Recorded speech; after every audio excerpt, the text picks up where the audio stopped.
Get ready with me while I tell you how I made 2025 my bitch and all of the life lessons I learned this year so you can make 2026 your bitch. Grab a drink because I'm about to spill some tea.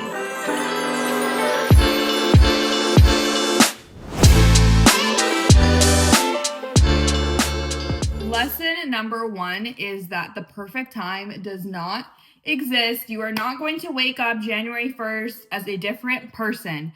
Okay, you can get started right now. Stop waiting and procrastinating. Get to your New Year's resolutions right now. There is never a perfect time. Even if you're in the middle of next year and you want to start something new, there will never be a perfect time. You have to make everything the perfect time.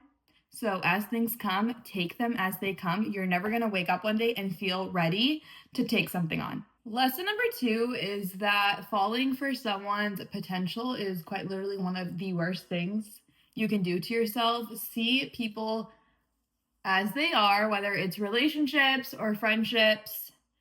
Stop falling for potential. I really feel like in 2024, that is something that I was doing, but I really committed to stop doing that in 2025, and it has significantly improved the quality of people that are currently in my life. Like when I look back to where I was last year and I just compare it, like I don't know why I was letting some really shitty people around because I thought they had so much potential.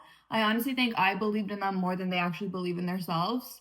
And all that was doing was draining me and making me feel like shit all the time.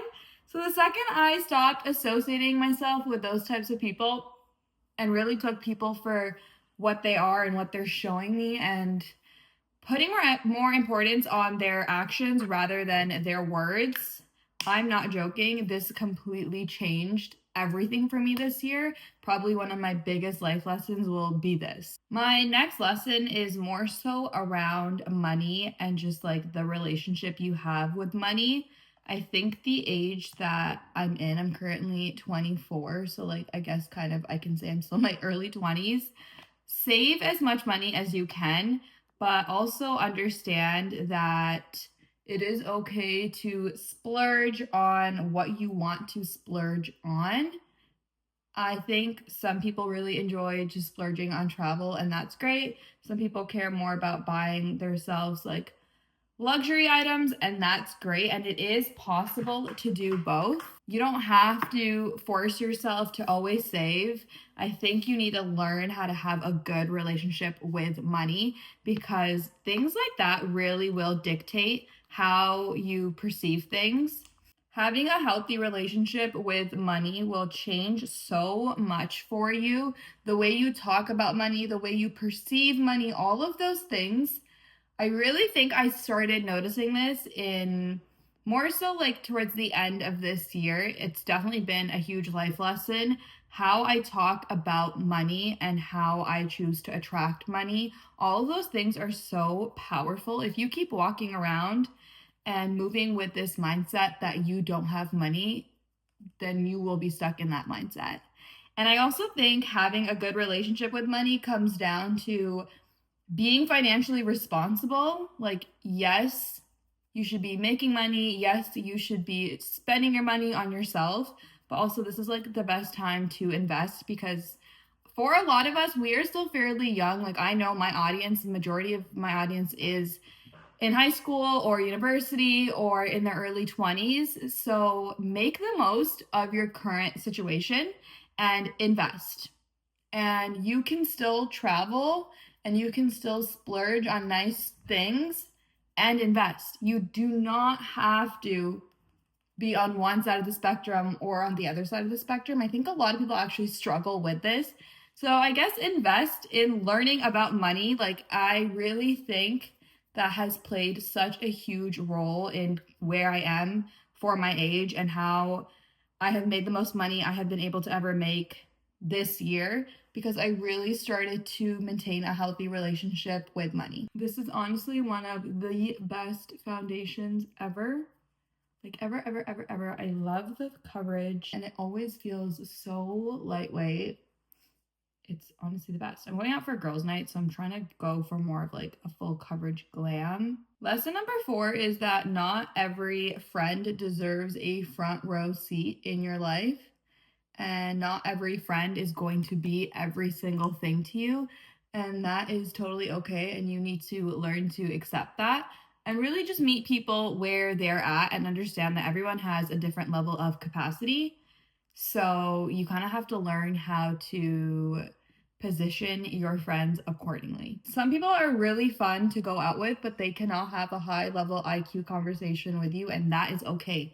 There's literally nothing wrong with that. And then sometimes you're going to have some really special friends that you can just do anything and everything with, and that's amazing and fantastic and great too. And that doesn't mean that one friend is a friend that you love less or you care for less.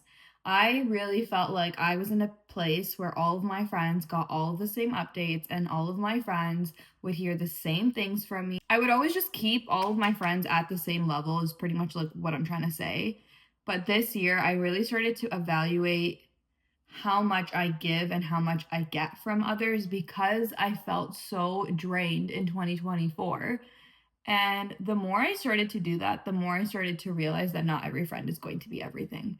And that's completely okay. And for someone like me, like I have a lot of friends, and I have friends that are from different schools, from different chapters of my life. And I've always struggled, or I guess in 2024, I really struggled to like put them all in the same pool.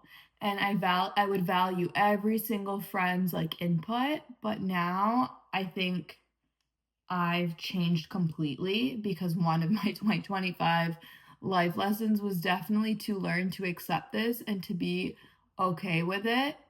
And now that I've been able to do that, I've had such a peaceful year. I don't really get fazed by anything because I have clarity on where I stand with everybody. I will not keep anyone in my life where I have to sit there and wonder, where do me and this person stand? I just honestly just weeded out those people throughout the year. Once you stop overextending yourself for people that love to take, but don't give, they go silent. That's a huge lesson that I had to learn. I guess it's all part of the whole like friendship pool. And they'll just exit your life on their own. Like you don't even have to do anything because the people that really love you and want you to succeed and care for you and want to hear about what you're doing in life, they're always going to make the effort to check in. And that doesn't have to be a bad thing. Like I'm sure there's some people that I may have stopped checking in on them and there's no like hate. Like I think I just like stopped checking in maybe as much as I was. And that's fine. I think people just outgrow themselves and there's nothing wrong with that. And just learning this and accepting it. I think knowing it is one thing, but accepting it is always another thing. When you start to accept things, you don't mind how like the outcome of something is and you're not fazed by it and you're just in peace. Another life lesson I learned is around confidence and how it's a mindset and it's something you have to commit to working on, and it's not always going to be perfect. And you need to do small things to actually build your self confidence. I really had shitty self confidence in 2024. I went through a lot that completely destroyed my self confidence, and I was full of so much self doubt. So this year I made a commitment to showing up for myself and doing hard things and proving to myself that I can actually do hard things. I think that really, really helped me improve my self confidence and build my self confidence. And also just understanding that not everyone is always confident, even though it appears like everyone is always confident and it just looks like everyone always has their shit together. Like that is not the case. It is a mindset. You need to choose to walk through a door confident, even if you don't feel confident. And like, fake it till you make it, because I really think that is how you're going to get anything in life. Just be delusional. Tell yourself you're confident. Tell yourself you are everything and more, and magic will happen. My confidence has definitely grown because I proved to myself that I don't need a man. I don't actually need someone that I have a crush on all the time, like that I fantasize about, like all of those things. Like I always felt like I need it. Like I cannot be alone. until I forced myself this whole year to be alone. And now that I've been able to do it, my confidence has grown. Like, I am so confident. I can walk into a room by myself and confidently say, like, yeah, I'm single. I'm not talking to anyone. I'm not entertaining anyone. Like, I think 2024 me really struggled with that. And that's just another thing that I accepted in 2025 and I really pushed through. Lesson number 6 is all about boundaries, because I had to really learn that the hard way. Saying no does not make you a bad person. Stand on your business, okay? You're not getting it. It's not clocking to you. It's not clocking to you that I'm standing on business, is it? There is quite literally nothing wrong with saying no because you don't want to do something. You don't always need to be a people pleaser. And this was a very, very, very hard lesson. And it's still an ongoing lesson, I would say, that I'm going to carry out throughout 2026 and improve on. I just have always had these people pleasing tendencies, and I don't like to say no to people. But I also noticed that once I started setting boundaries, that also really kind of goes hand in hand with my whole friendship life lesson. Once you start to tell people, this is how you make me feel, I will no longer accept this, and it is not okay for you to disrespect me, they'll just leave. So once you start setting boundaries, you'll really learn how to filter out your friendships, because I genuinely think that real friends learn to respect your boundaries and they don't challenge you and they don't make you feel bad. Even if that's going out and saying, I don't feel like drinking, your real friends will support you and say, okay, cool. That's it.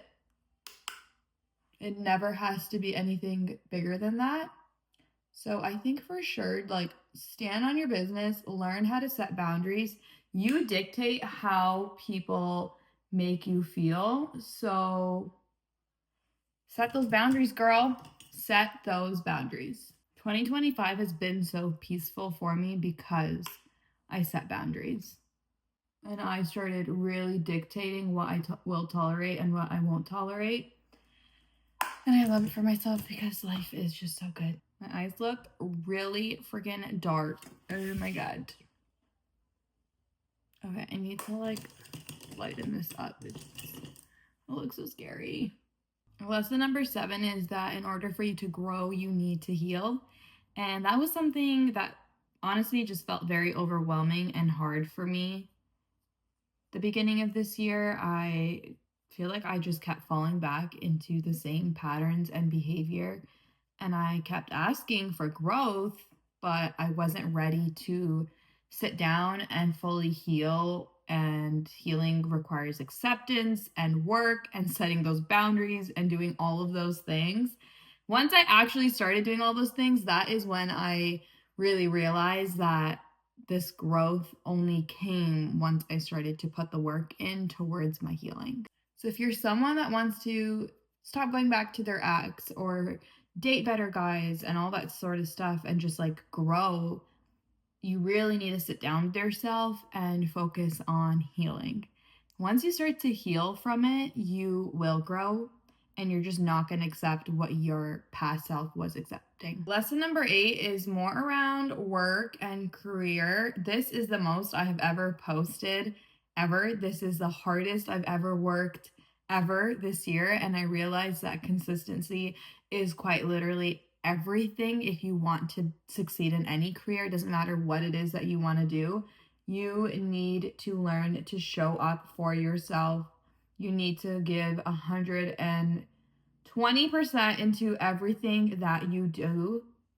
Showing up really, really, really matters. And consistently showing up really, really, really matters.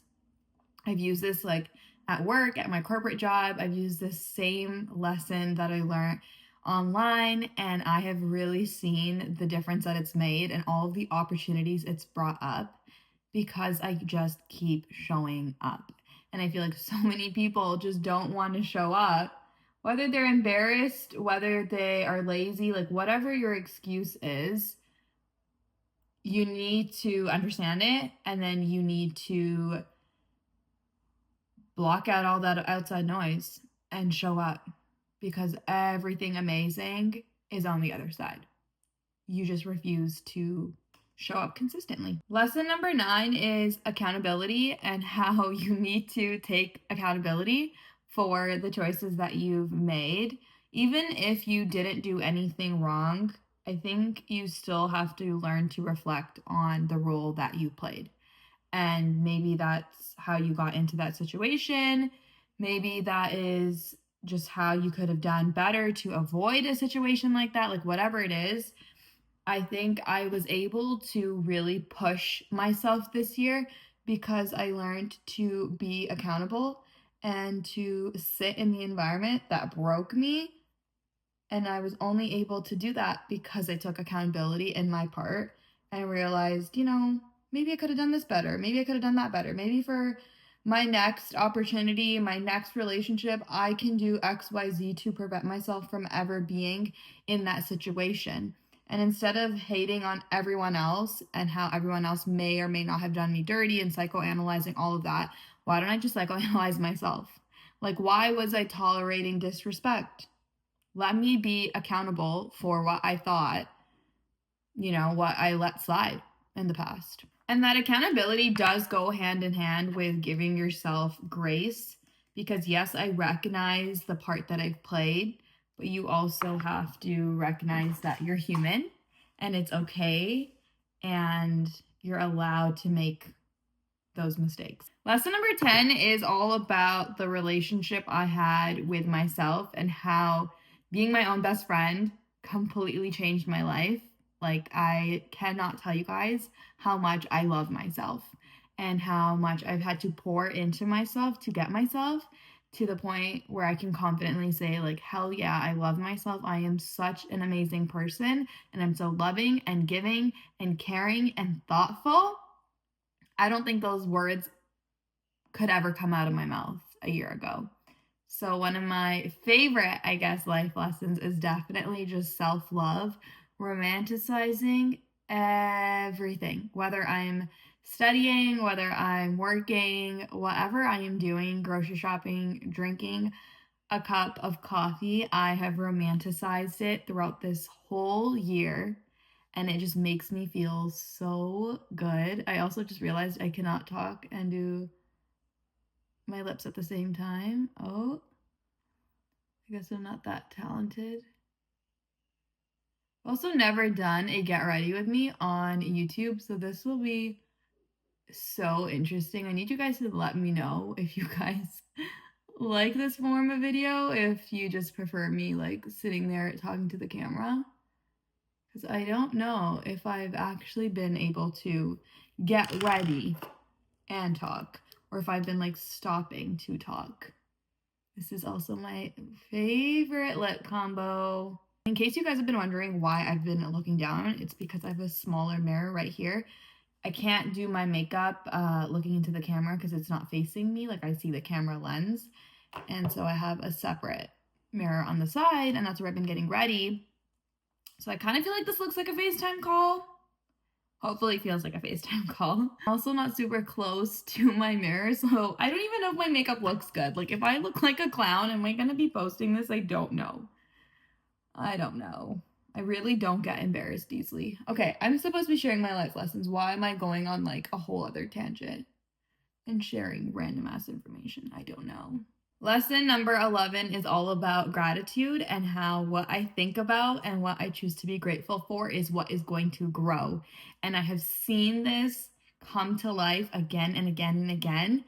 Every time I go to bed, I like to just say what I'm grateful for. If I'm driving, I like to just take a moment and reflect on what it is that I'm grateful for. And I've noticed that the more I focus on just all of the good, and even just making a bad situation good, like just recognizing, okay, what happened like kind of sucks, but I'm so grateful for this life lesson at this age instead of, getting it later in life. Like, how you see the world will change, what you attract into your life will change.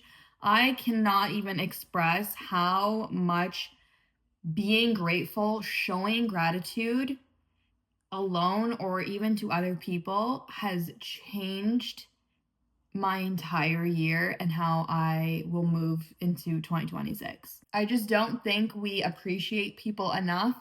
I think that you can never go wrong with thanking someone for being there, for showing up for you, for picking up a call. Like, those things matter so much. They matter more than, honestly, any materialistic thing you could get in life. And I feel like I'm a lot more positive because I'm just so grateful for everything that I have. And lesson number 10 is the importance of reflection and self reflection. I think this kind of sounds similar to the whole accountability thing, but this is more so about making the time to recognize what's working well and what's not working well. So, what are you bringing into the next year? It doesn't even have to be that big, it could just be a small self reflection. If something is bugging you, sit with those feelings and reflect instead of deflect. Is that a thing? Why am I feeling like this? What is triggering me? Why am I acting like this? I really had to call myself out on some of my behavior earlier in the year. I want to say maybe like into the first quarter of the year, where I was like, what are you doing? Like, Simran Mon, what are you doing? And that wouldn't have happened if I wasn't reflecting on my behavior and my triggers.